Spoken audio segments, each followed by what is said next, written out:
Welcome back to Money Saver Society, your go-to channel for intelligent financial strategies to save, invest, and achieve financial freedom.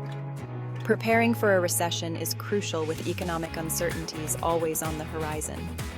It doesn't matter if you're barely making ends meet or bringing in a six-figure salary.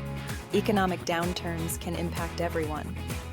Whether you're earning a low, middle, or high income, today we're sharing practical steps you can take to safeguard your finances during tough economic times. These are the very same steps I would tell my own family and friends. Let's dive into how to prepare for a recession financially, practical steps for all income levels. Hello, I am Miriam. First things first, you absolutely must have an emergency fund. Think of it as your financial safety net, your protection against life's unexpected curveballs. Now, I know what you might be thinking, Suze, an emergency fund? I can barely afford my rent. Listen, I understand that saving can be tough, especially if you're on a tight budget. But let me tell you, it doesn't matter if you can only save $5, $10, or $20 a week. What matters is that you start. Aim to have at least 3 to 6 months worth of living expenses saved up. I know that seems like a lot, but trust me, it's possible. Start small and gradually increase your savings over time. One of the easiest ways to save is to automate. Set up an automatic transfer from your checking account to your savings account each month. Out of sight, out of mind, right? And here's a little tip. If your employer offers direct deposit, see if you can split your paycheck and have a portion deposited directly into your savings account. This is a great way to make saving automatic and effortless. Next up, let's talk about debt. Debt is a 4-letter word, and high-interest debt, like credit card balances, is the worst offender. It's like a weight around your neck, dragging you down and preventing you from reaching your financial goals. During a recession, when money is tight, that debt can become a huge burden. So, what's the solution? You need to tackle that debt head-on. Create a plan to pay it down as quickly as possible. There are 2 popular methods that I recommend: the debt snowball and the debt avalanche. With the debt snowball method, you focus on paying down your smallest debt first, while making minimum payments on your other debts. Once the smallest debt is paid off, you roll that payment amount into the next smallest debt, and so on. This method gives you a sense of accomplishment as you see debts disappear, which can keep you motivated.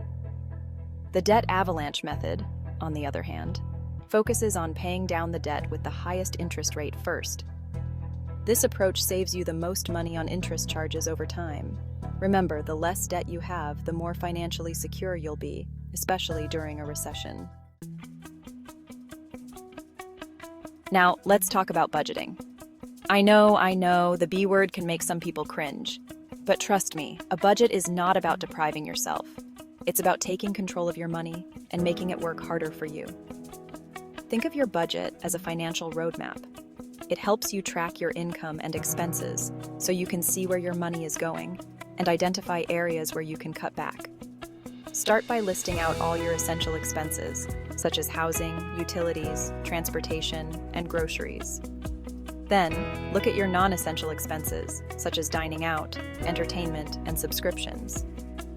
Challenge yourself to cut back on your non-essential spending and redirect that money towards your savings or debt repayment goals.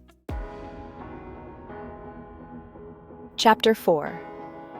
Diversify your income streams. We all know that relying on a single source of income can be risky, especially during uncertain economic times. That's why it's crucial to diversify your income streams. Having multiple sources of income can provide a financial safety net and protect you from the unexpected. Think about your skills and interests. Could you start a side hustle? Are there freelance opportunities in your field? Could you turn a hobby into a small business? Even a small amount of extra income each month can make a big difference. Chapter 5. Invest wisely and diversify your investments. Let's talk about investing. I know it can seem intimidating, but it's one of the most important things you can do to build long-term wealth and secure your financial future. Now, I'm not talking about get-rich-quick schemes. I'm talking about making smart, strategic investments that will grow your money over time. One of the most important principles of investing is diversification. Don't put all your eggs in one basket. Instead, spread your investments across different asset classes, such as stocks, bonds, and real estate. By diversifying your portfolio, you're reducing your risk and increasing your chances of coming out ahead in the long run. If you're not sure where to start, consider talking to a financial advisor. Chapter 6. Cut unnecessary expenses and live frugally. Now, let's talk about cutting expenses and embracing a more frugal lifestyle. I know what you're thinking. Suze, does this mean I have to give up my daily lattes? Listen, I'm not saying you have to live like a pauper, but I am saying that it's time to take a hard look at your spending habits and identify areas where you can cut back. Start by asking yourself, do you really need that expensive cable package? Can you cook at home more often instead of eating out? Are there cheaper alternatives to your go-to brands at the grocery store? Small changes can add up to big savings over time. Chapter 7. Strengthen your job, security, and skills. In today's job market, it's more important than ever to be indispensable. That means continuously investing in yourself and your skills. Take some time to think about your current skill set.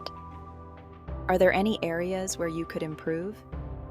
Are there any in-demand skills that you could learn? Consider taking online courses, attending workshops, or pursuing certifications. The more valuable you are to your employer, the more secure your job will be, even during a recession. And remember, investing in yourself is never a waste of time or money. Your credit score is like your financial report card. It tells lenders how responsible you are with money and how likely you are to repay your debts. A good credit score can open doors to lower interest rates on loans, better credit card offers, and even better job opportunities. On the other hand, a poor credit score can make it difficult to get approved for loans, rent an apartment, or even secure certain jobs. So how do you maintain a good credit score? It's simple. Pay your bills on time, every time. Keep your credit utilization low. We live in a constantly changing world, and the economy is no exception.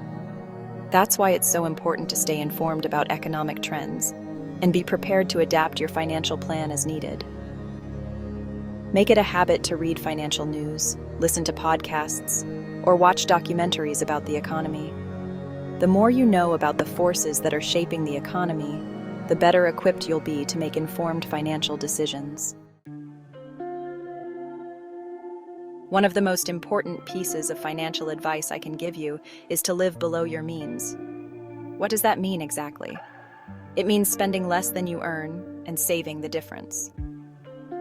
Now, I'm not suggesting you have to live a life of deprivation, but I am suggesting that you be mindful of your spending and make conscious choices about where your money goes. You know, so many people fall into the trap of lifestyle inflation. They get a raise or a promotion, and suddenly they feel like they need a bigger house, a fancier car, and more expensive clothes. Don't let that be you. Instead, make a commitment to live below your means. Save as much money as you can, and invest it wisely. There you have it. 10 practical steps to financially prepare for a recession, suitable for all income levels. By taking these proactive measures, you can build a stronger financial foundation and weather any economic storm that comes your way. Remember, financial security is not a destination, it's a journey. It requires discipline, commitment, and a willingness to make smart choices with your money. If you found this video helpful, give it a thumbs up, Subscribe to Money Saver Society for more financial tips, and share it with friends and family who could benefit from these strategies.